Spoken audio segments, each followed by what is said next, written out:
Good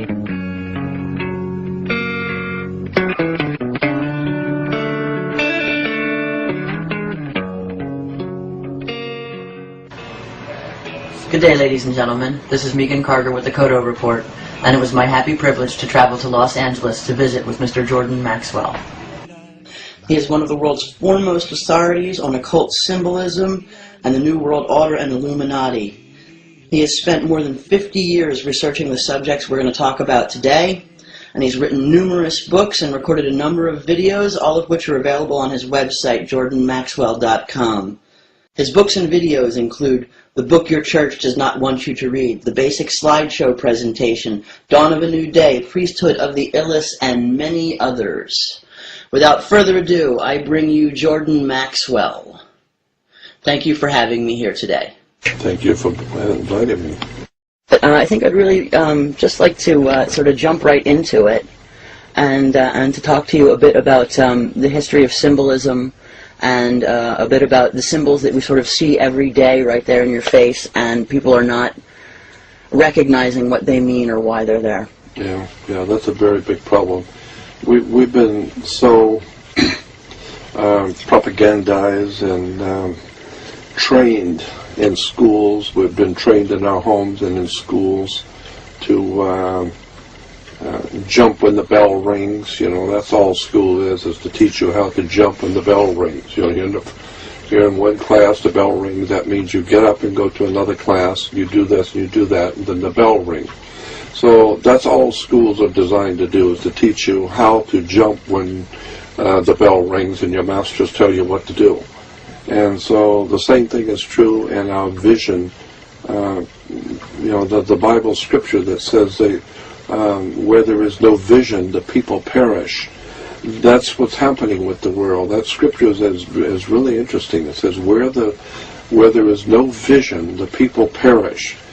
And then, of course, in the New Testament, it also has Jesus saying, many will look with their eyes but not see.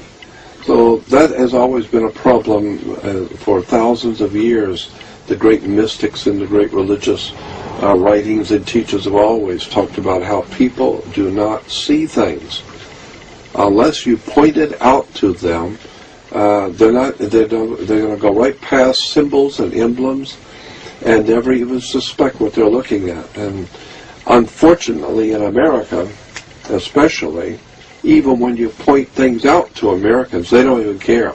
They don't see any value in it, in knowing about such things. But when you begin to look at the symbols of harlotry, flags, coats of arms, national coats of arms, corporate seals, logos for big corporations, and there was a movie many years ago called A Beautiful Mind, where the doctor was able to, because of his gift of pattern recognition, was able to see encoded things in magazines and newspapers or whatever, and he was a master decoder of codes because it was just obvious to him. Well, it's the same idea struck me when I was in my mid-teens, that there seems to be patterns, and nobody told me this, I just began to see it, that there were patterns in symbols and emblems and words and terms and coats of arms, as I said, and flags around the world. It didn't take me very long to figure out that there is a world of symbolism that's organized. It's very highly organized around the world to communicate through mass media, through commerce, through government. It's an incredible world we live in of communications through visual symbols and emblems. Classic example, you go to in Washington, D.C., if you go on television any night to CNN or any of those news, or even on the regular news at night in television, and you will see in Washington, D.C., some crooked politician making some kind of a big speech about something, and they're all crooked. But you see the politicians making a speech in Washington, D.C., and it's where the president, in that room where the president gives his State of the Union message. And I have asked so many people, and they've seen that room, they know where it is, and I said, well, did you ever see the symbols, which are sitting on both sides of the podium where the president stands, the symbols? They never even noticed. And I said, my God, they're about 8 to 10 foot high, and they're right on both sides of where the president's standing. And those symbols, next time you get a chance, look at the podium, and don't look at the goofball and the paid lackey, who we call politicians in America. They used to be called criminals, but we call them politicians today. And well, if you're bad at it, you're a criminal. If you're good at it, you're a politician. well, that's a much better way of saying it. So, yeah, if you're clumsy and bad at it, you're a criminal and you get caught. And if you're very good, then you're a politician. But anyway, on both sides of a presidential podium is a symbol called a fasci, or a fasces. It's a bundle of sticks with a hatchet head. And it's an incredibly important symbol. It symbolizes world fascism. And it's a symbol that came out of the ancient world but was picked up by the Romans, and it began to be very important in the Roman Empire, the fascist symbol, which is a bundle of sticks, like I said, tied in crosses. You'll see it's tied in crosses, and it has a hatchet head. The reason why well, first of all, the symbolism of the bundle of sticks. The idea was that one stick can be broken. 2 or 3 sticks can also be broken. But if you have a bundle of sticks and you tie them together as one unit, now you've got power. Well, George Bush called this fascist idea a coalition of governments. We like to say that, well, America has a coalition, which means we're all a bunch of fascists. We're all collected together like a gang. We've got the Crips and the Bloods and the Hells Angels, and we've got all these gangs, and we collect them together as one unit. And it's politically we call it a coalition of governments. No, it's just a bunch of fascists coming together to bully the world. And so, but that's the symbol on both sides of the presidential podium, is world fascist symbols, the fasci. Just one example of thousands that you can see every day. People see the American flag, the stars and stripes, having no idea in the world, even Americans have no idea in the world, that's not an American flag. It's a U.S. flag, the United States flag. It's not an American flag. How many people know that the U.S. is a term this country would call the United States of America as a republic, but the word United States in law means a corporation, a privately owned company. And so all corporations or privately owned companies, by law, if you're incorporated, you have to have a president. It's called corporate law. So you must have a president, and corporate law says if you're going to be a corporation, anybody can have a corporation, but you've got to follow the rules. You've got to have a president, a vice president, and a secretary-treasurer. That you have to have if you're going to be a corporation. So today, there's a privately owned company in this country called United States Corporation. It was incorporated back in the 1870s. And it has a president. So Bush was the president of the corporation. Today Obama's the president of the corporation. But people don't understand the United States is a privately owned company. It's a corporation. It does not represent the American people at all. It's a corporation. Go on the web or go to a library and look up the subject of corporations and look up United States Corporation. You will find the United States Corporation, which is headquartered in Washington, D.C., is a privately owned corporation. It's a company. And as any other corporation, like I said, they got president, vice president, secretary, treasurer, but it has nothing to do with America as a republic. It's a privately owned company. And Americans just go about their daily business, surrendering their sovereignty, surrendering their free will, surrendering their children, surrendering everything they have to a damn privately owned corporation, a company. So it's I don't know, the world is strange. But as I said in the beginning, the American flag is not an American flag, it's a U.S. flag. It's a flag that was designed for the corporation. And the stripes and the stars and stripes are totally different on an American flag than what they are on a U.S. flag. Another thing, I mean, it might not be of importance to people in other countries, but in America, you ask a person today in America, how many states are in the Union of America? They'll tell you there's 50 states, the 48 plus Alaska and Hawaii. So it makes 50 states.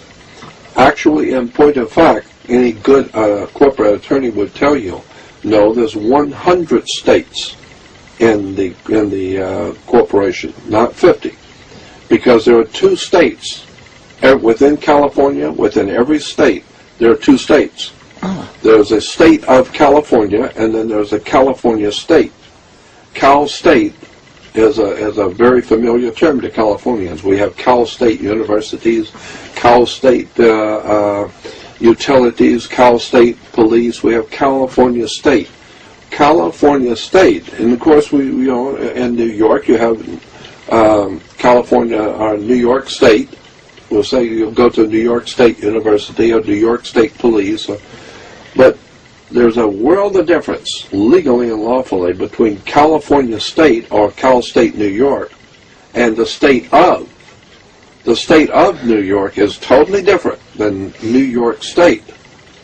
So it's a totally different thing. So it's a totally different government. So in America, in the United States, you have to understand that there's 2 different operations going on simultaneously, but the people have no idea. All they know is it's California. No, there's California State, which is the state itself, and then there's the state of California, which is a federal corporation operating within the state called California. So anytime you see state of Virginia, the state of Alabama, which is different from Alabama State, the state of means it's a federal corporation called United States Privately Owned Federal Corporation, which is operating within the state of Alabama. So there's the Alabama State, which is the state itself, and then there's the state of Alabama, which is the corporation in Washington, D.C., operating within that state. And so it's a world of difference, but they're very specifically important to know. When you're doing business, when you're in, especially if you're going to court, you need to understand, are you going to court under the state of Alabama or Alabama State? You know, the laws are totally different. But how many Americans understand any of this? How many Americans even care? Well, the reason why most people are not interested in the kind of information that I've been talking about for God knows at least 50 years. I started doing this back in 1959, and I started going public with my research back in 1980. So we're talking about 30 years I've been publicly talking about something, and 50 years I've been doing it. But the reason why my work is not as successful as I would like for people to know about what I'm talking about, a lot of people don't know. And the reason why is because my work has nothing to do with basketball. Nothing to do with football or the silly, nonsensical, little childish games that they give us adults to play. You know, so Americans are famous for being infantile. We love to go out and have hamburgers and hot dogs and watch a ball game, and like with the kids. No, you're going out there because you are a kid. You are the kid, and you want to be entertained. So we go watch a ball game. Now, when I was a kid, when families would come over to visit my family, after dinner, the men would always end up in the front room with the cigars and wine and talking men talk, and the women would be out in the kitchen or wherever and talking among themselves. So the children were always told, go out and play, go play ball. I was smart enough, even at 7, 8, 9, 10 years old, to figure that they want you to go out and play ball. Why?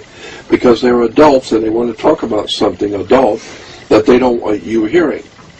And my first reaction was, and I always had problems with this, I would tell my dad, I don't want to go out and play ball. I want to hear what you're talking about. I want to hear what the men, I'm a man, I want to hear what the men are talking about. And well, it's not for you. This is not, it's on, and my dad would always say, it's on a need-to-know basis. You don't need to know. Go out and play ball. So that's today what our politicians tell us. You know, this is on a need-to-know basis what we're doing. You don't need to know. You go out and play ball. So the way my dad would handle it is that we all, the kids all that were there loved my uncle, my dad's brother. He was great with the kids. So my dad and my uncle would get up and go out and play ball with us. So now, once my uncle and my dad are going out to play ball with, now the kids want to go out and play with the adult. Now it's fun. And about 5 minutes after we're into the game, of course my dad would get tired. He has to go in. And my uncle would, a few minutes later, he had to go in. But the kids are now playing ball, and they're occupied now. And so that took care of that, to get the kids to go out and play ball. Well, the same thing is happening in America. This is why at all ball games, always, football and basketball and, I don't care, tennis ball and soccer, I mean, America loves ball games because we're just a bunch of children loving ball games. But in all the ball games, you will always see movie stars. They will zoom in on movie stars who are there at the game, or the president's there, or the senator is there with his wife watching the game. So it's like, oh, the adults are out watching the game with us kids, you know. And they will have the president go out and throw the first ball. Daddy's coming out to play ball with us, you know. I saw through that crap a long time ago. I don't care who's at the ball game. I want to know what these guys are doing at 2 o'clock in the morning. I want to know what they're doing at 3 o'clock in the morning in their secret meetings, planning the demise of my country and planning the destruction of human freedom. I want to know who these criminals are. I'm not interested to see them at a ball game. I'm not impressed with their ball games. I'm not impressed with them. I'm trying to be a more realistic adult human being, and I don't like being played for a fool. And that's all America's doing, is playing everybody for a fool. It's about time we wake up and find out this ball game is over. That the whole world is coming to the place where they're beginning to awaken to the fact that we've been had. All of us on the earth. It's not just Americans. We're the first ones to go because we were the most ignorant of all. All around the world, people were ill-informed, but America's big-time stupid. We don't want to know. We're just having fun. Well, those party days are over. I think all the Americans are beginning to suspect there might possibly be something wrong in America. You know. Yeah, I was just saying the other day, you know, in Iceland and in Greece, they realize they're on the front lines right now. Yeah. America has no concept that they are on the front line too. America is even worse than all of them, because when this country goes, this is the Roman Empire right now. We are the modern-day Roman Empire. We are Rome. We are the great Egyptian empire of the pharaohs. The Mississippi, according to the secret societies, the Mississippi is referred to as the Nile. Mm-hmm. Well, that's down true. the Nile, you have all the cities on the Nile. Memphis, exactly. I was going to say. And Cairo. All these cities named after Egyptian cities on the Mississippi. Why? It's because America is perceived by the founding fathers as the great restoration or the reborn empire of the Egyptian empire to dominate the globe. And then, of course, once the Roman Catholic Church moved in on us, you know, they saw what was going on, that there's all this bunch of bull about freedom and liberty and justice for all. The Vatican said, no, thank you. No, you know, you need to remember the Vatican has for over 3,200 years, Rome has dominated Europe under the Roman Empire of the Caesars, and then for the last 1,600 years under the Vatican. Rome, the Holy Father, runs Europe, period. Well, when you look at the history of Rome, I mean, even from the earliest time, the history of Rome was run by specific families, specific gentis. The Gentilician period then becomes the imperial period. Precisely. And in what way is that different than our great republic now being raped and destroyed by the powerful families behind the scenes, the Rockefellers, the Warburgs, the Schiffs, all of the very dark conspiratorial apparatus behind banks, and and how many people in America know banks are nothing more than funds for insurance companies? Insurance companies are the major stockholders of our banks. Yeah, and so that's why in America you have to have insurance on your car and you have to buckle up when you're driving. It's because the insurance companies, and the reason why you have to have insurance on your car and you have to buckle up when driving, probably have to do that now in Europe for the same reason, but the reason why you're doing it in America is because Americans think, well, the government wants to protect us so we don't get hurt. Well, that's true, but why? They don't mind killing people all over the world in wars, hundreds of thousands of innocent women and children being murdered in wars all over the world, so they don't really care about human life. But why are they asking you to buckle up and be safe? It's because your body, your physical body, is a security on the New York Stock Exchange. They own your body. It's called Maritime Admiralty law, the law of the sea, or the law of water. And since you're 90% water, whatever it is, you are mostly water. So they refer to human beings as Maritime Admiralty products. You are what is referred to as a human resource. You're not a man or a woman. Incidentally, if you go back and look at the correct English, there are books out about the English language and the correct use of English language in law and government. And if you look at the books on law and government and the English language, you will find that a man or a woman is referred to in law as feminine and masculine. But an animal in law is a male or female. This is why on all of your information, your ID, all your driver's license or whatever, it's always, are you male or female, not masculine or feminine. Masculine and feminine is for man and woman, but male or female is for a human being. A human being is, by law, in a court, a human being is not considered to be a man or woman. It is considered by law to be a Maritime Admiralty product, and that product is on the New York Stock Exchange. So your birth certificate, which represents your flesh and blood body, is a security on the New York Stock Exchange. You are nothing more than a human resource. You are an animal, a male or female animal that's being bought and sold by the corporation called United States privately owned company. So once you understand how, and most people cannot relate to my words, they have no idea what I'm talking about. It's so foreign. But I do what I do to help those people, that small, select handful that will be hearing me, who actually have a brain and who are actually used to actually thinking and reading and studying and researching.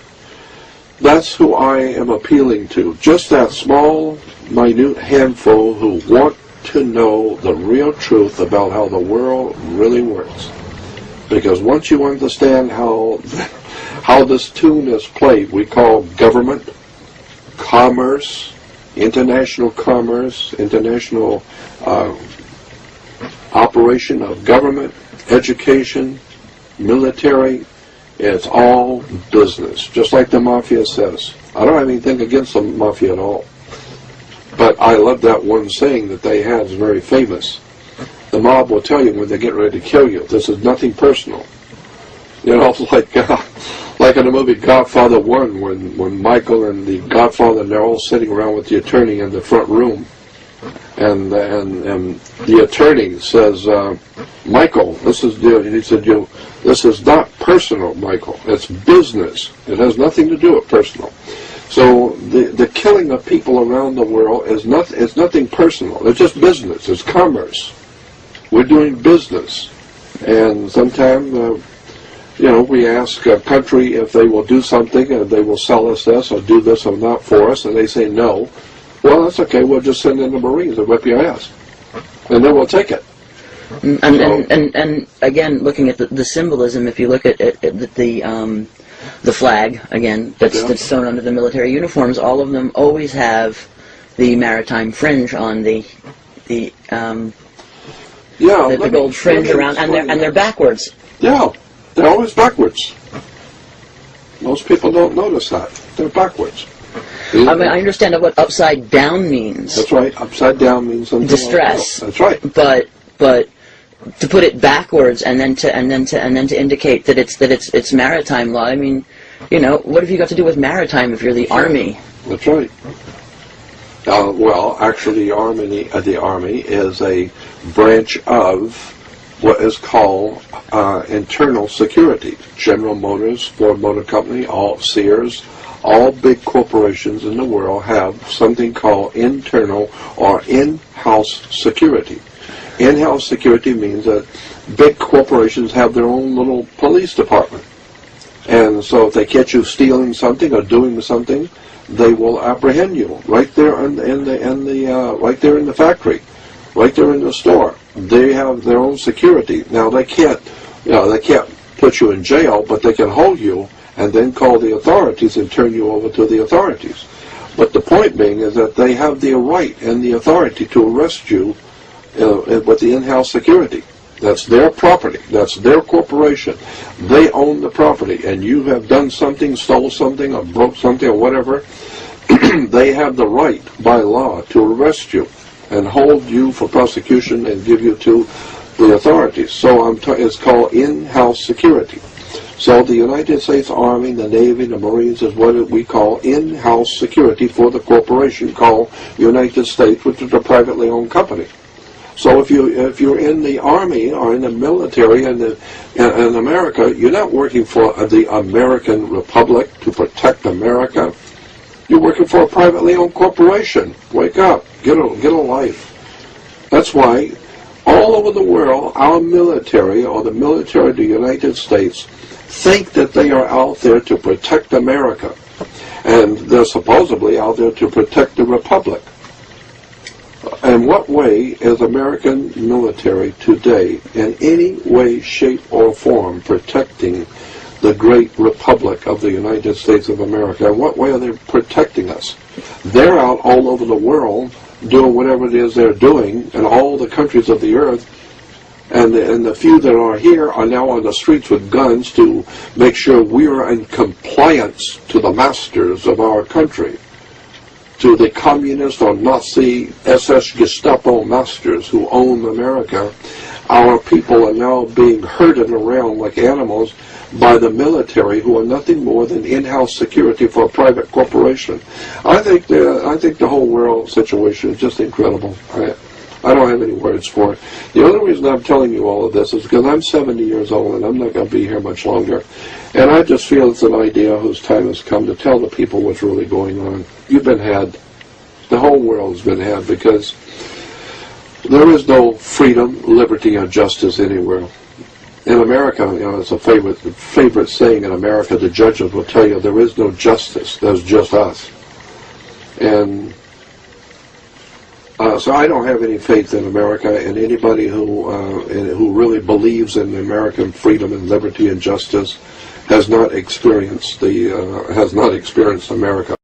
They must be out in the boonies of Mississippi to believe that, because anybody who has more than 500 brain cells going in the same direction and can read and understand what's going on must know that we are now a totalitarian fascist dictatorship, and we go from one side to the other.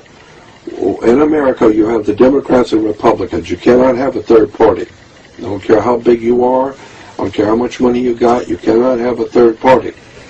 You must either be a Republican or Democrat. There's a reason for that. Because you only have two eyes. You can't have three. You only have two arms, 2 legs. You don't have 4 legs. You only have 2. And so the symbol for the Roman corporation back in the ancient Roman Empire was an eagle. And the eagle only has 2 wings, left wing and right wing. So that's why we have left-wing and right-wing politics, because the eagle only has 2 wings. I just have a quick question, if you don't mind. What's the difference in terms of, you see a lot of eagle symbolism everywhere, Yeah. and my question is, you see the single-headed eagle, and then you see the double-headed eagle. What is the difference between those two symbols, or are they similar? One has one. Other than that. Oh, other than that. The eagle, first of all, the eagle in ancient history, and all the ancient cultures of the world, the eagle has always been important. I think that's fascinating too. All the ancient cultures of the world always use the eagle. The eagle, in every case, always, and no matter how ancient the culture was, the eagle always represented the sun. The sun was the giver of life. It was the one that brought warmth to the earth. It brought light to the earth. It was the energy that brought life into the earth with its energy. It was the dominant power in our little world that we live on the earth, is the sun. Without the sun, we're dead. And so the sun always represented the bright, brilliant power of life. And so therefore all of the Nazi, communist, fascist, bloodletting murderers who saw themselves as world dictators always used the sun. They were the great enlightened ones who brought power to the world and energy to the world and all that stuff.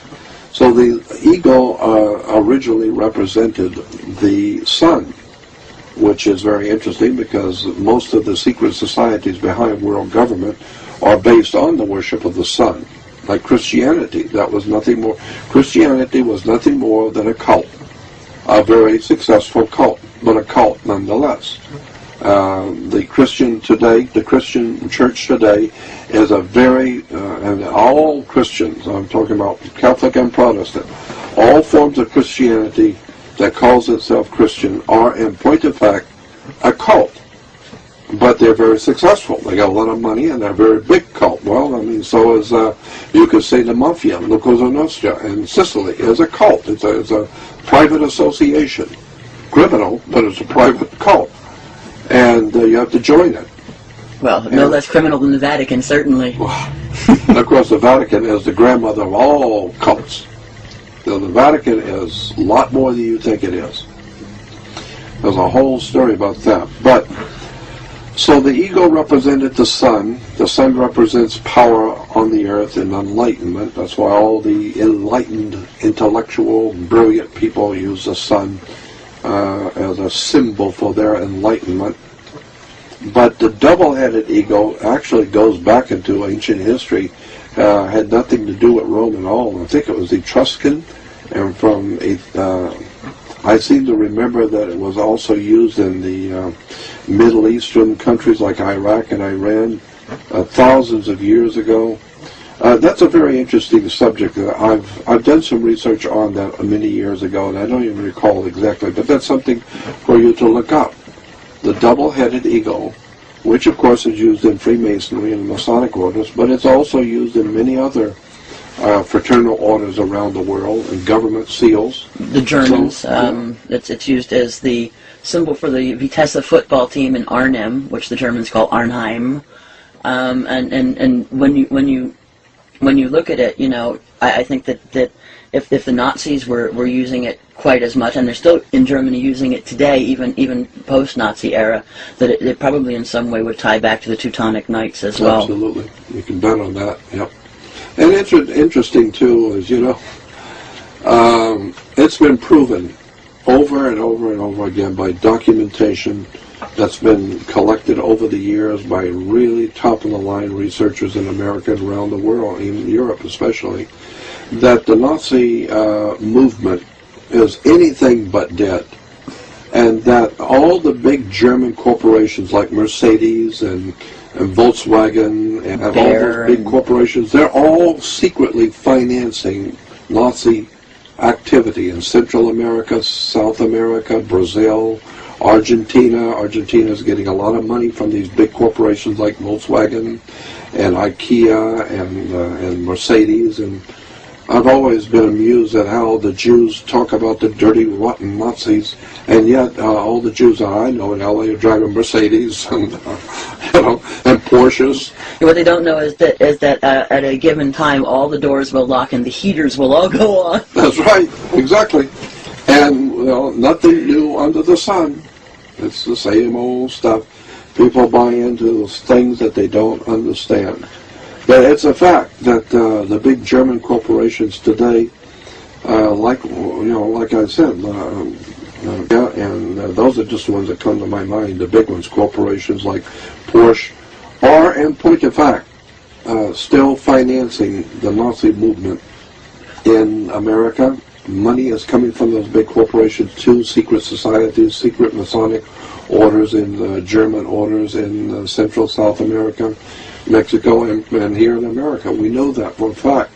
So I just say to the world, well, keep buying your Mercedes and your Porsches and Bear aspirin and Bear aspirin and all the Bear aspirin developed at Auschwitz. IG Farben, yeah. IG Farben. And then what do? They put Fritz Tamir. What did they put him in jail for? About 6 years, and then they put him in charge of Codex Alimentarius because he hadn't murdered enough people. I know, it's just business, though. You're taking this personal. It's not personal. It's just business. It's just business. Just business. Don't take your death too personally. Don't take it personal. I mean, figure you're going to die anyway. If you're going to die anyway, we might as well kill you ourselves. So. And make a profit while doing it. Well, of course, we're talking business here. We're talking commerce. And so, and the people, I'm amazed how many people supposedly living in an enlightened country have no knowledge of any of this. None. They don't have any knowledge about what's going on. They don't know about IG Farben. They have no idea about IG Farben connected to Bayer Aspirin, and the Bayer Aspirin Company was the first official company to bring heroin into America. Heroin was being sold in America and brought in by the Bayer Aspirin Company. Well, just the aspirin alone kills red blood cells. I mean... Yeah. It's just amazing. I mean, how many people know that during the Vietnam War, the Golden Triangle, which is China and all that area where the poppy is grown, that's what the Vietnam War was all about. Who's going to control the narcotics of the world?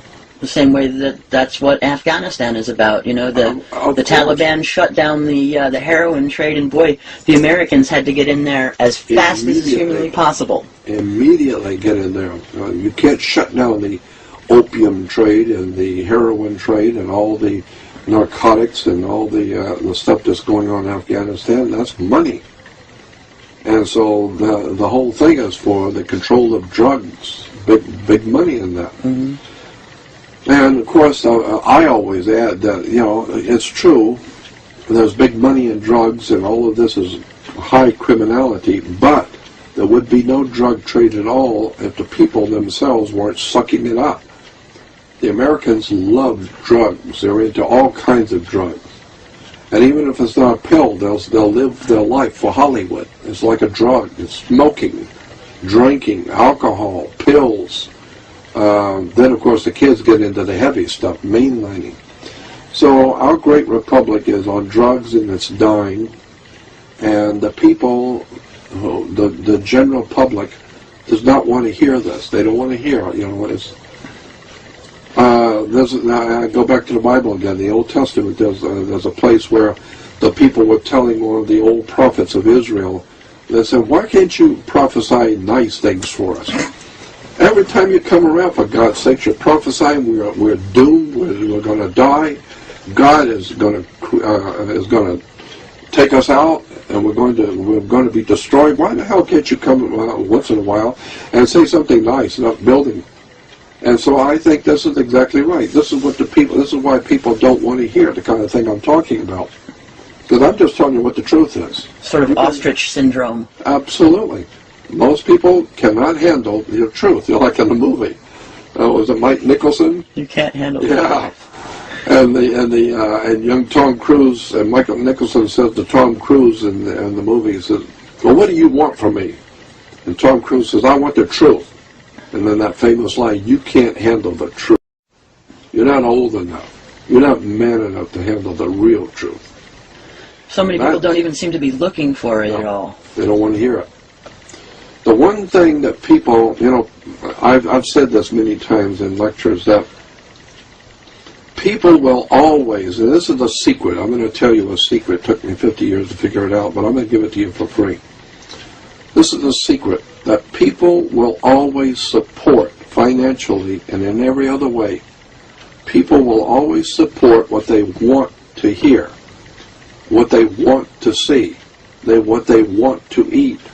People are not going to support what they don't want to hear. I don't. If I'm going to buy music, I want to buy the music I like. I'm not going to support music I don't like. Well, that's just normal. People will always buy and support and put money into what they like to hear, what they want to see, and they will not support what they don't want to hear. Well, the one thing that has been proven over thousands of years that people, highly sophisticated marketers know, and the Bible talks about, and all the ancient scriptures have said the same thing. The one thing you can count on that people around the world, generally speaking, do not want is the truth. They're not open for it. They don't want to hear it. They want to hear about basketball. They want to hear about Paris Hilton. They want to hear about the latest movie star and who's doing who and what. They want to hear what the great president has said, the presidential decrees. They want to hear all the important stuff like the basketball scores and all. The one thing people, generally speaking, in this world do not want to hear is the truth. That you're not a slave. about to send you any money to help you if you're talking about actual, factual truth. Because people don't want to hear it. Why? Because it's very unpleasant. And one of the most incredible producers and directors that Hollywood has ever turned out was Stanley Kubrick. Stanley Kubrick was an extraordinary man. And every movie he had anything to do with, every movie he produced, people in Hollywood have told me every movie that he had anything to do with, Stanley Kubrick, he would research, incredible research. He would have books upon books upon books. He would personally read all of them and personally do research for months on end on a movie he was going to make, so that he would be an expert on the subject.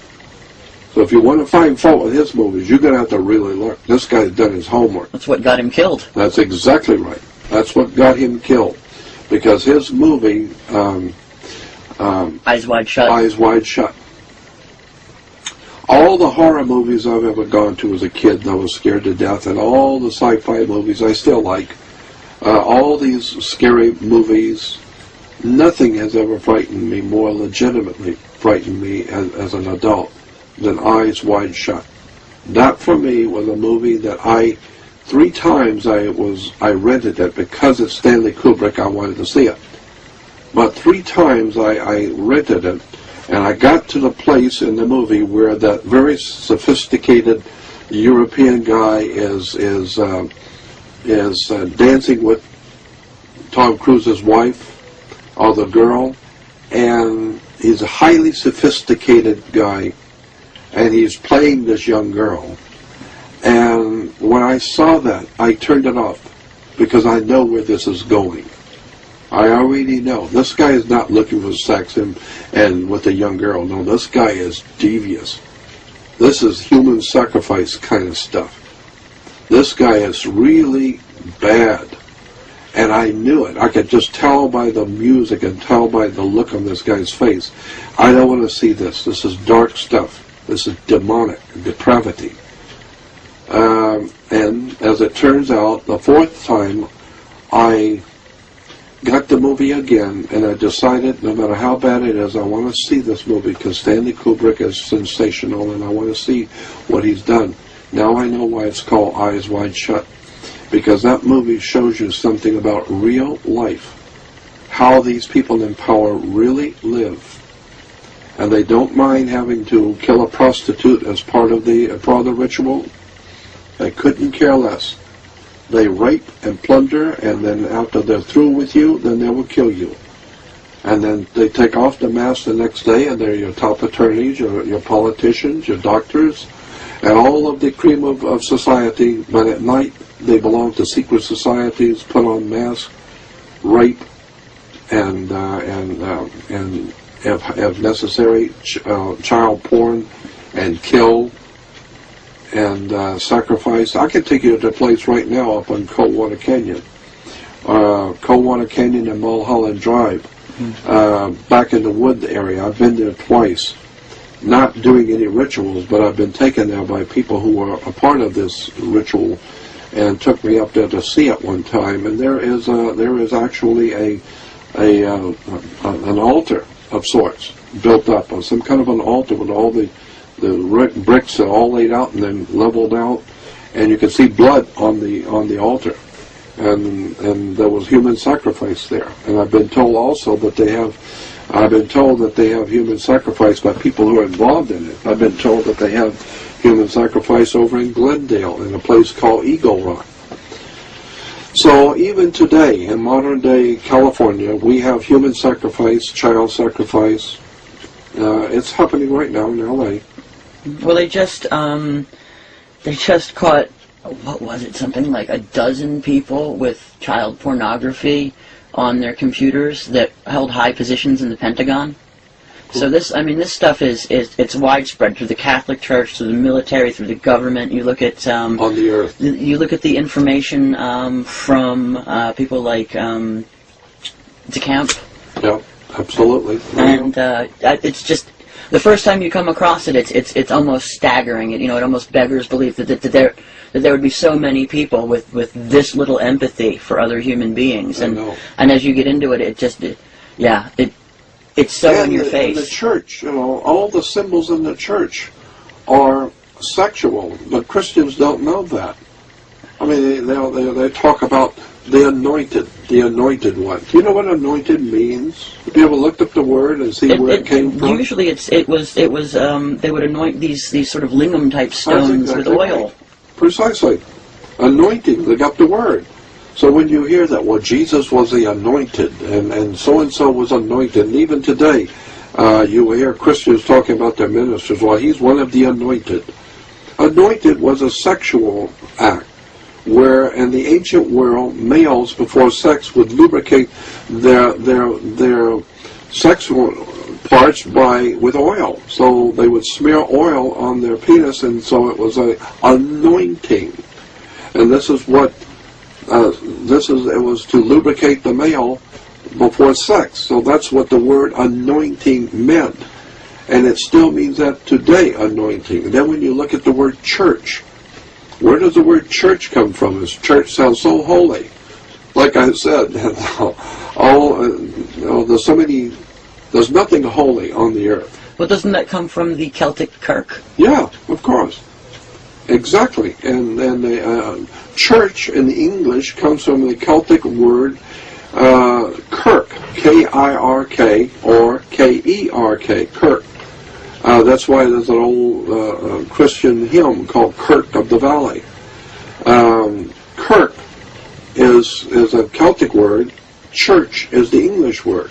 But what's really interesting is that when you trace Kirk back to its origin, the etymology of Kirk goes back to a goddess in the ancient world. Her name was Circe, or Circe. Okay.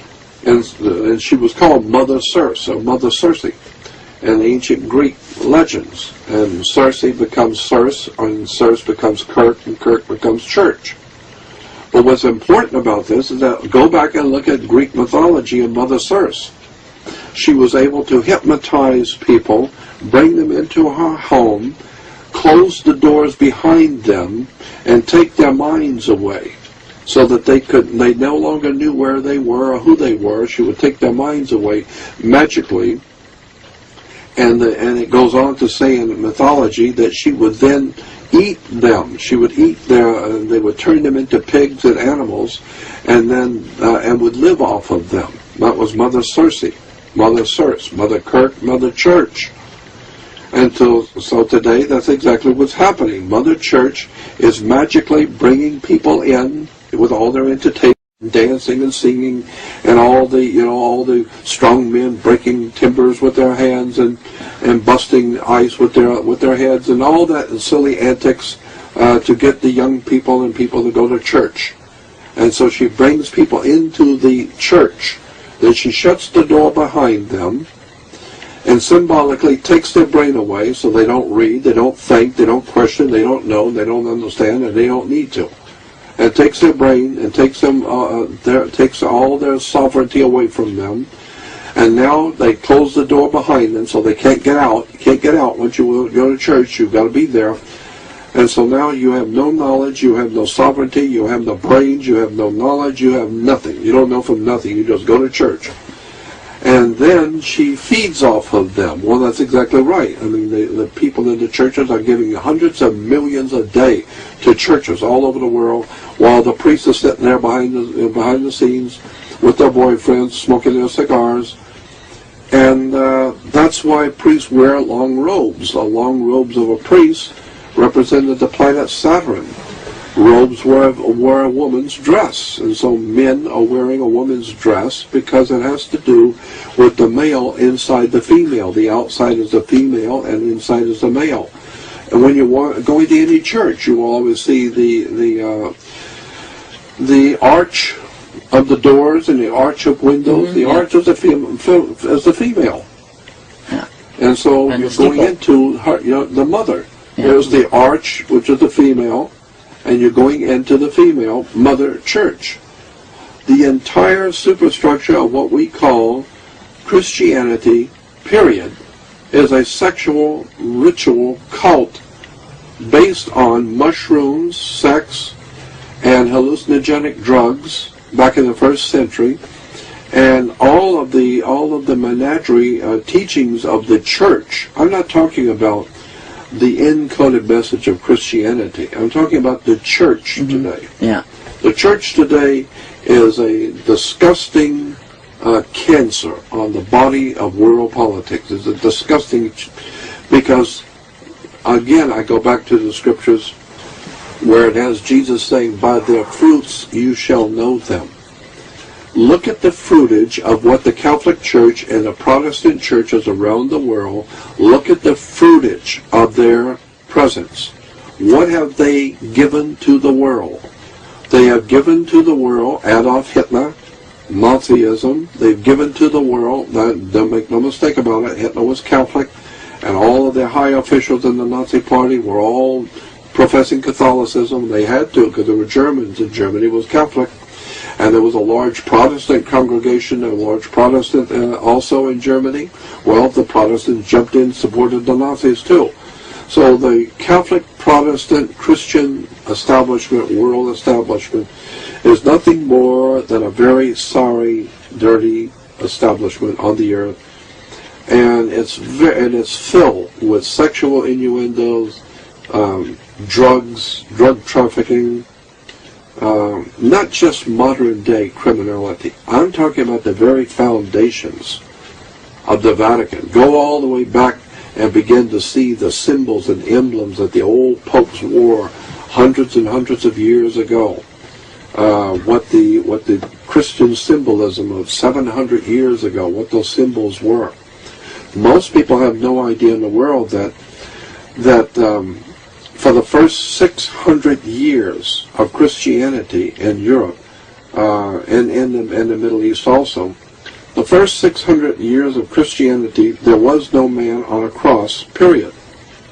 The man on a cross, dying on a cross, came in about 600 years after Christianity had been formed, because for the first 600 years, Christianity's symbol was a lamb carrying a flag, or a lamb or a sheep being led to the slaughter. That was the symbol for Christianity, is the lamb. And of course we're told that the fish symbol was connected to Christianity, and that's because obviously Christianity has an astrological connection also. It was the age of the two fishes, which is Pisces. Pisces is symbolism of the astrological symbol of Pisces is two fish. So we always have the fish symbol. And this is why the Pope's headdress, the Pope's mitre, is a fish head. It represents a god. So when you see the Pope in Rome, he is not representing Jesus. He's not representing anything holy. He's representing the old Roman established religion. The very universal religion of ancient Rome was the worship of the god Dagon. Look it up in a dictionary. D-A-G-O-N, Dagon. Dagon was a god who the ancient people said came out of the ocean one day. He walked out of the ocean, and he was half man and half fish. And he gave all kinds of orders and knowledge and wisdom to the people of the ancient prehistoric world. And then he went back into the ocean and swam away. And that god became known as Dagon, D-A-G-O-N. And today, Catholic Church is the representation of Dagon worship on the earth. All you need to do is go through all of the Vatican with all the symbols and emblems of Dagon. And the Pope represents the vicar of Dagon, the one who represents Dagon, by the fish head. It's a fish head. As a matter of fact, the very word nun, the women are called nuns. Nun is a Hebrew word for a fish. N-U-N-N is a fish. So it's all based on astrology, the age of Pisces, the two fish. Jesus feeds his followers with two fish. Of course, the two fish is a Pisces. And of course, then in the last Passover, we're told in the Bible, in the book of Luke, that in Luke 22:10, the 12 apostles asked Jesus, now that you're going to die, it's called the Last Supper, or the last Passover meal. And so the story is that the 12, his chosen 12, are asking the Master, now that you're going to die soon, what are we going to do? Where are we going to go? And the Bible has Jesus saying, he says, go into the city, and you will see a man with a water pitcher, carrying a water pitcher. Go into the house of the man with the water pitcher. That's Luke 22:10. Well, the man with the water pitcher is obviously Aquarius, the man with the water pitcher. And so when you begin to look back at the Hebrew religion, the old Jewish religion, Moses comes down from Sinai with the new laws, with the new religion, for the new establishment, for a new establishment of Judaism, because the old Jewish system was worshiping the sun under the age of Taurus, the bull. And this is why in India, the cows and bulls are still today holy, because India, like the ancient Middle East, realized that thousands of years ago, the sun was in the age of Taurus, the bull, the constellation of Taurus. So they had what they call a holy cow. And so the holy cow was Taurus the bull, but Moses comes in to bring a new dispensation, a whole new religion to the Hebrew people. He goes up into the mountain of Sinai, which is interesting, the whole word Sinai is interesting. But he goes up into Sinai, comes down with the tablets for the new religion. And the new religion is for the new dispensation, for the next 2,125-year dispensation of the astrological sign, which is next to Taurus. The next one is Aries, the ram. So he comes down from the mountain and says, now we've got a new religion for you. The new religion is going to be the worship of the sun in the age of Aries, the ram. So I want you to blow the shofar, or the ram's horn. And they said, no, that's all that New Age crap. We're not into all that New Age stuff. We've always, my great-grandfather worshipped God with the golden calf, the Taurus, the bull, the sun in the age of Taurus, the golden calf. And so the ancient Hebrews were told in the Bible, told Moses, no, we're going to stick with what we've always done. 2,000 years we've always worshipped the Lord in the age of Taurus the bull with the golden calf. And now you coming down from the mountain with some newfangled religion that's telling us that there's going to be a new age, the age of Aries the ram, and we have to blow something called a shofar, a ram's horn. No, not at all. We've got our religion, and we don't want to hear all that, because all that stuff that you're talking about is a bunch of New Age propaganda. It's all that New Age stuff. Well, finally, after a while, that finally dawns on the Hebrews, we're told. Well, I guess Moses had something. I guess it is a New Age. So then they start blowing the ram's horn now. Now it's the ram's horn represents Judaism. Yeah, for the moment. But the next 2,125-year period now becomes to a new dispensation. You've got to start all over again, because every 2,125 years, the signs of the constellations move. So now your new constellation, now we got a new religion now for Israel and for the world. And what is the new religion? Christianity. The two fish, Pisces, which follows on the zodiac. So now for 2,125 years, we've had the domination of the world by the two fish, Christianity. And the Jews will say, we don't want anything to do with that. That's all that other religion. No, it's just a continuation of the same idea. And you people didn't like it when Moses came down to bring you Aries. And he didn't like it before when it was Taurus to Bull. It's, the more we change, the more we stay the same. So now today, we finally got the Christians used to, and the world used to, worshiping God's Son, the light of the world, our risen Savior. Of course, the Son is your Savior. If it doesn't come up, if it doesn't rise, we're dead. So it's your risen Savior. And before even the bull, you have Gemini, which is probably the source of all of the warrior twins and hero twins tales from all over the world. All over the world.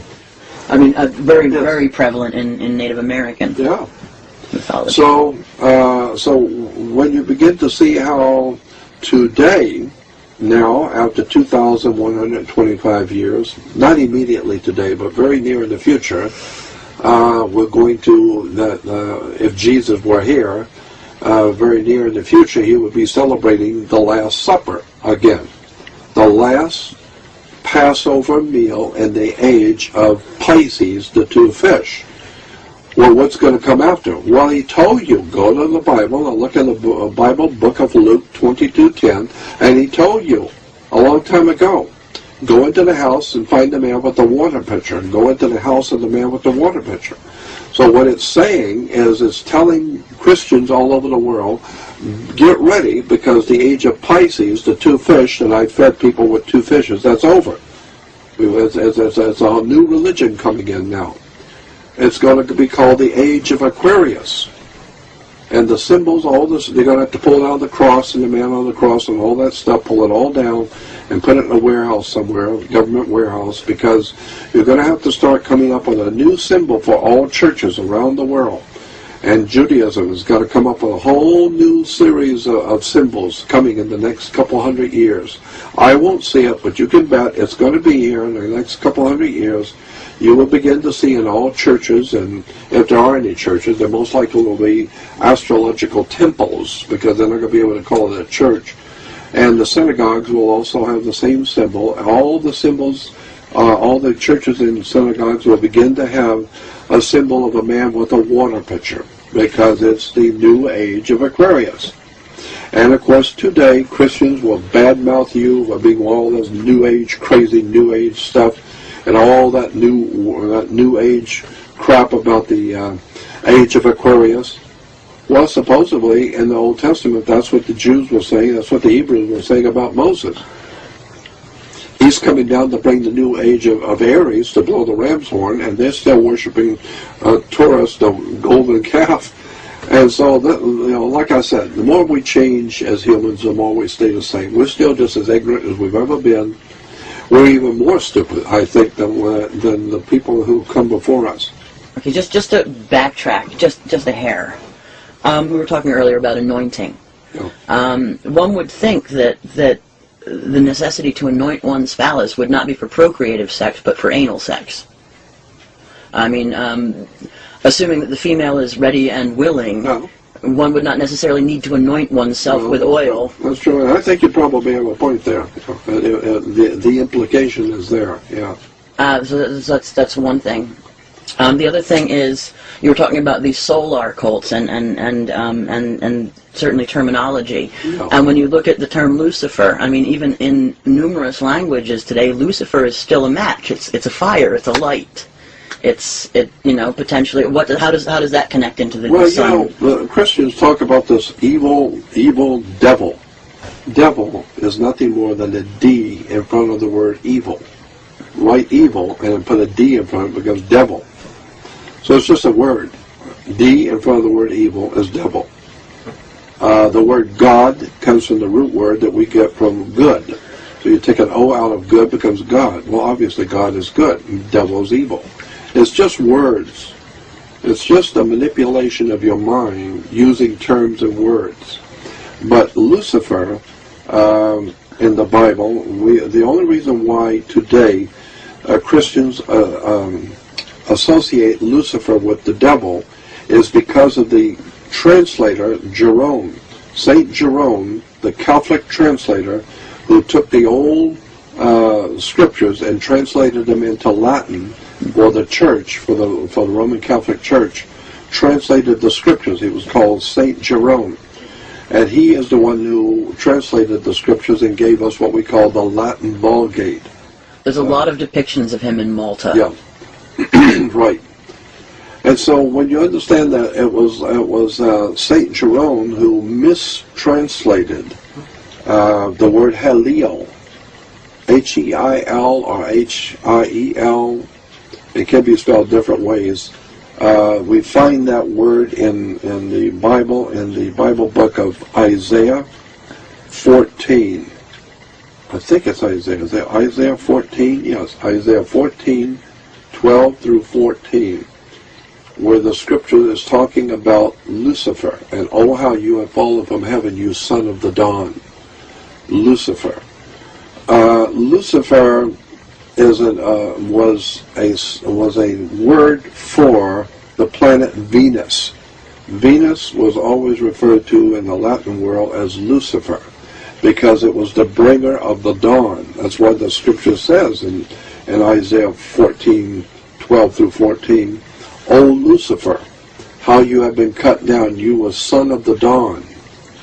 The son of the dawn, Lucifer, was the planet Venus, because the ancient peoples in the ancient Egyptian religion would go out, the ancient priest of Egypt would go out in early morning, but way before the sun comes up, and would see Venus coming up in the east. Well, when you see Venus, which it obviously was a very bright star, still is today, but must have been very impressive to the ancient Egyptians to see this beautiful star coming up at 4 o'clock in the morning. And they knew, once you see Venus, there's only going to be a short period of time before light will be coming into the world. And then you will see the sun breaking on the horizon. And so Venus always heralded and told the world that the sun was coming. So it was the bringer of the dawn. And so the word for Venus was Lucifer. The Latin word was Lucifer. So Lucifer was the light of the world that preceded the light of the world. Well, the word was in Hebrew Heliel, and St. Jerome translated Lucifer and said it was the devil. And everybody bought it. And so today the whole world is saying Lucifer is the devil. And I'm saying, why don't you just get a life and go back to school and learn how to read and do something really interesting and fascinating you've never done before. Go to a library and read an encyclopedia. That would be fun. Mm-hmm. And look up the word Lucifer and find out that you don't know what you're talking about. Lucifer was the planet Venus. Well, that's why, the Roman Catholic Church choose to print their doctrine in a dead language. Precisely. Always. They always produce everything they do in a dead language, so that the poor working class people of the world, they can't read English, they can't read their own language, but just to make damn sure they will put it in a dead language, nobody's going to read it, except maybe the highly intelligent who can read Latin, and that particular kind of Latin will begin to know what they're really doing, but that's only a handful of people. Mm-hmm. And even so, even in the Latin, there's so many translation mistakes from the Aramaic and from the Hebrew. It starts from pretty much first line, you know, God created the heavens and the earth. No, God separated the waters above from the waters below. Right. Completely different. Yeah. And I think that that's a reference to what some might have called Tiamat, right? That the saltwater planet. That's right. I've seen a lot of material on that.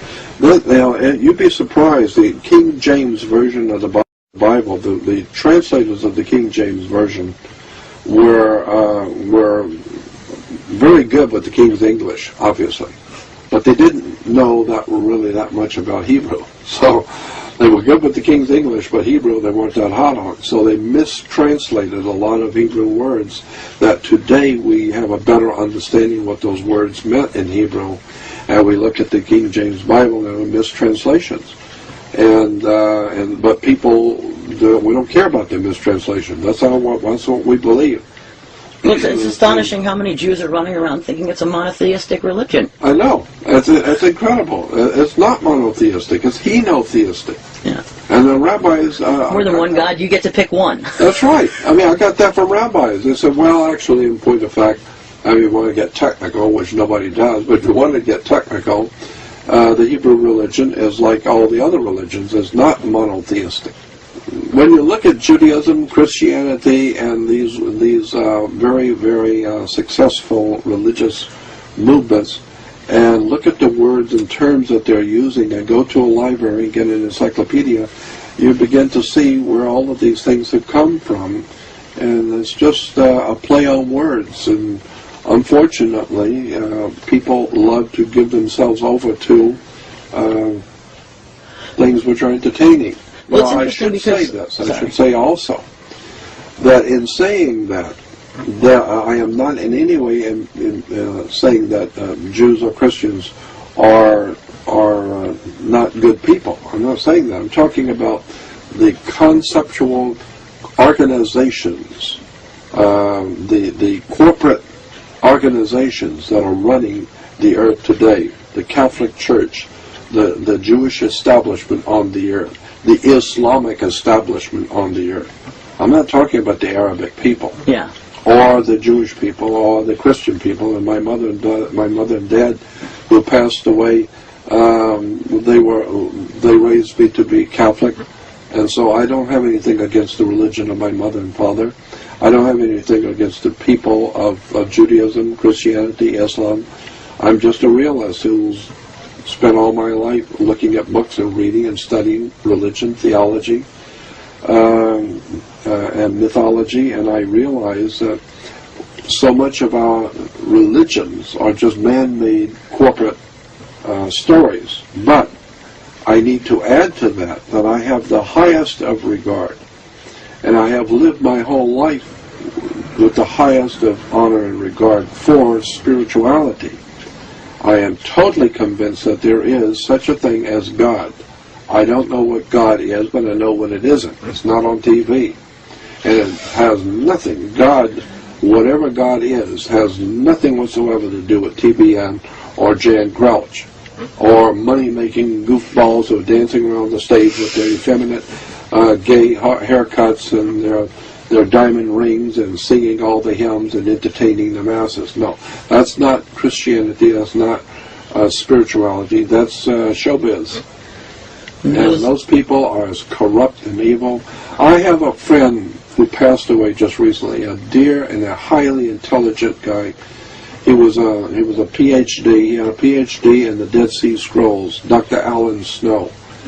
Dr. Alan Snow lived down on Balboa Island in South Los Angeles, Orange County. Dr. Alan Snow had a PhD in the Dead Sea Scrolls, and the stuff he was telling me about the Dead Sea Scrolls will blow you over. This guy knew his subject, and he went all through for hours. I would spend with him and all of our friends sitting around listening to him in his home, explaining the Gnostic tradition, the Nag Hammadi manuscripts, the Nag Hammadi library, the Dead Sea Scrolls, the Qumran community, who they were, and all of that. And he would have all kinds of awards in his front room for speaking all over the world on Dead Sea Scrolls. but he was a dear and just a great friend. But he, with all of those credentials, he quit the church and went to work as a clerk in a liquor store.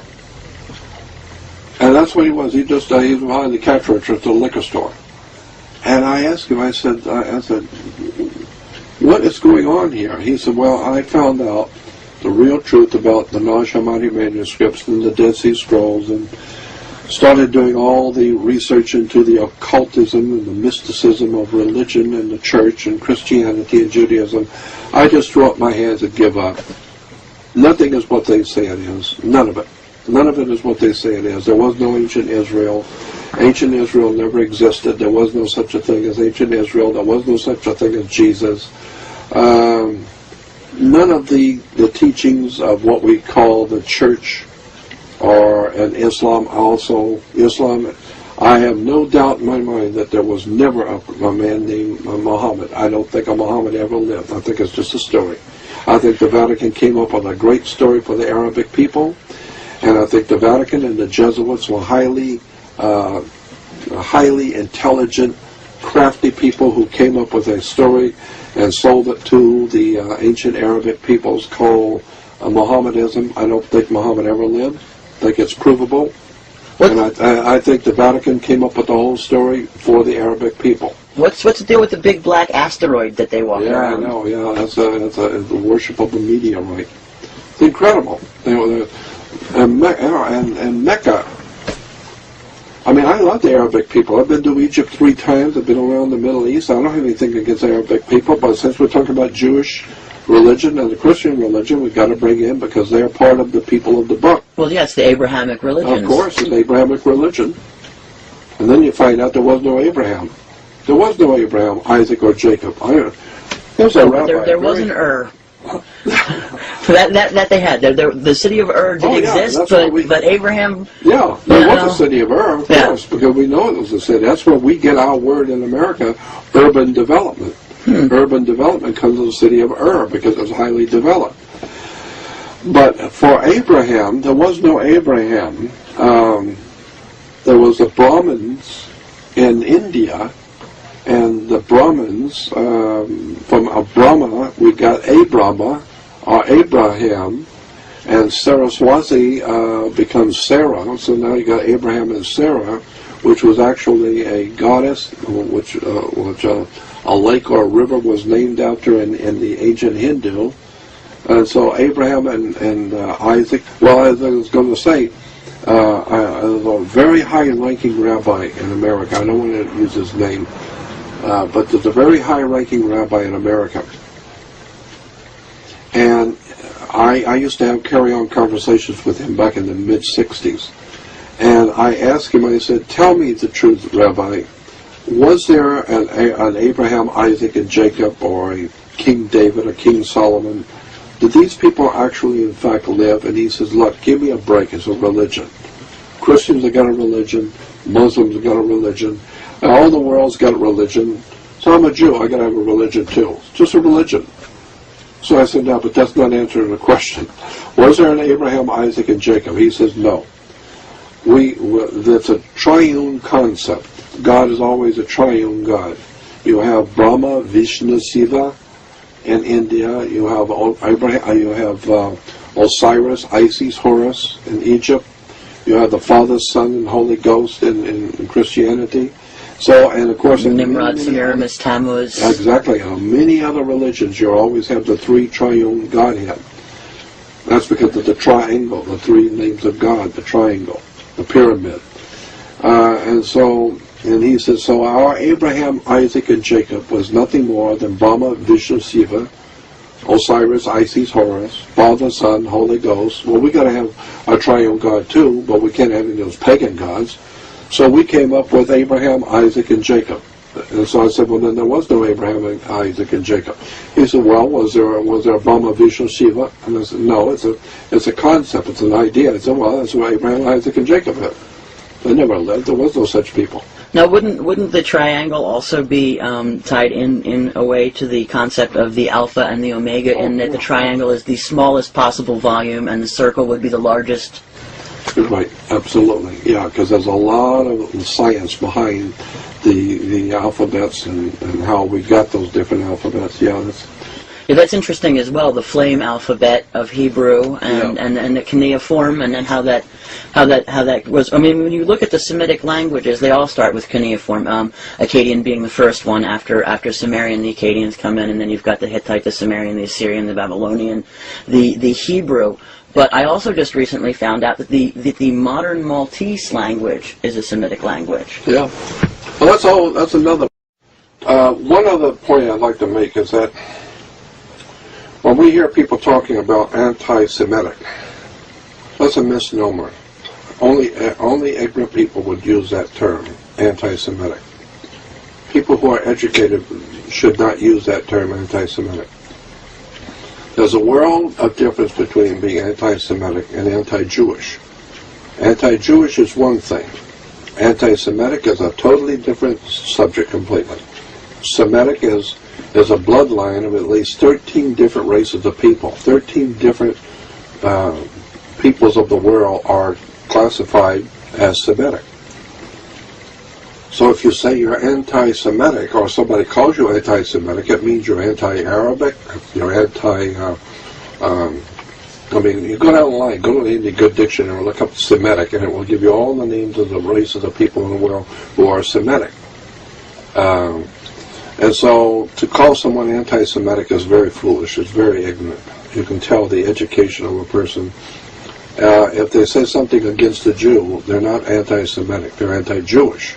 Well, the majority of the Jews currently living in Europe and America are not even Semites. They're Khazars. Yeah, it's true though. I mean, that's a fact. Is that that what is it? 4/5 of all Jews on the earth are not Semitic.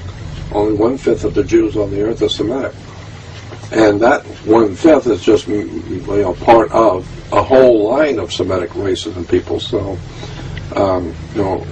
Henry Kissinger does not look Arabic to me. He does not look like... No, he's as Khazar as they come. Yeah, and so all of the leaders of the Zionist movement do not appear to be, dark complected and wearing the regalia of the Arabic peoples. They look very much Eastern European. They come out of the Caucasus, and it only depends on whether or not you went north, south, or east as to whether you're Bulgar, Khazar, or Magyar. That's right. Magyars are obviously the Hungarians, and the Bulgars are quite obviously the Bulgarians, and the Khazars don't technically exist anymore, but they become the Ashkenazi. That's right. And it's amazing how many Jews don't know that. I know. As I said, I used to sit and talk with rabbis over at the Simon Wiesenthal Center for Holocaust Studies. I go over there and sit for hours and just throw questions at them, and they would answer you. They would be honest. They would answer. Yeah, you're right. So. But I mean, even within that system, there is more than one way to read the scriptures. You can read them mathematically. You can read them literally, which is how that's interpreted to the common man. But once you reach a certain age, first you have to be male, and then you have to be of a certain age, and then they're going to let you in on some of the other meanings, but only if you're a top student.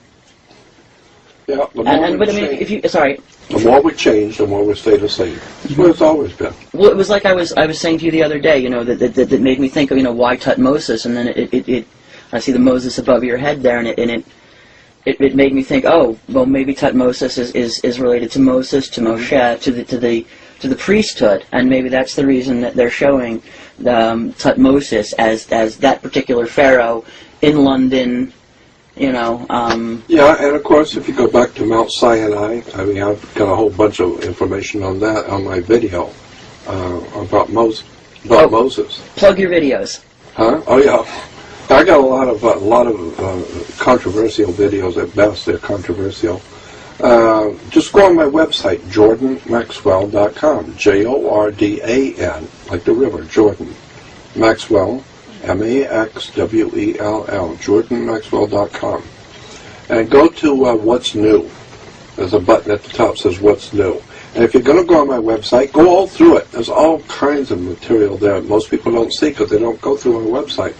They go to the home page to see a picture and that's it. But my website's filled with all kinds of documentation of the kind of stuff I'm talking about, with pictures and diagrams showing you where religious symbols come from, what's really going on in the world behind the scenes.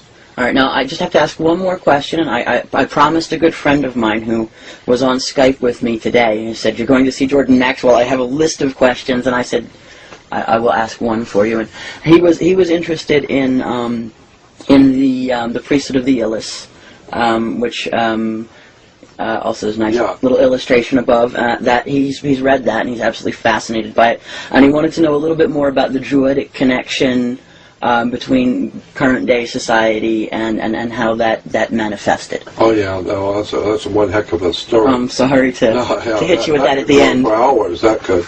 I would suggest to you, anyone interested in that whole Druidic story, and like I've said, the Druids were a very powerful priesthood in Europe, all over Europe, even before the Roman Empire existed, and they still are today, governing Europe. It's a Druidic system, the Druids. We today in America think of Druids as a little cult, a little group. No. We're talking about the British government at the very top. We're talking about the French and German government at the very top. Is a Druid system. The words and terms and symbols are all Druidic. And in America, we are very powerful Druid presence in American government and entertainment and education. So it's a lot bigger than you think.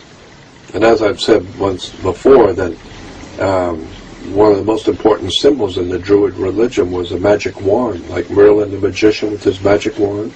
It's the same magic wand that conductors of orchestras use, the magic wand. So you dance to the tune of the master. You don't play anything until he asks you to, until he tells you to. Magic wands were always made out of the wood of a holly tree. It's made out of Hollywood. And that's the name of the tune. Hollywood is a Druidic establishment. And we're not that far from the Hollywood sign here very close in L.A. Yep, I've been here for over 50 years now. And the thing I would suggest is to go on my website to What's New and got all my videos there. And if you're interested in the kind of subject we're talking about, all my videos are there. And there's a little explanation for each video, what it's about. So just go on my website, jordanmaxwell.com, and read, and you will see all the different videos and books, but it will have a little notations telling you what it's all about. And I really cannot recommend enough to all our listeners here all of his videos and books. The basic slideshow presentation, great place to start if you're looking for some basic information. You want to get a little deeper into it. Dawn of a New Day, really interesting information on sun symbolism, on communism, and how these things are all connected. I really suggest that all of the listeners out there who are interested in educating themselves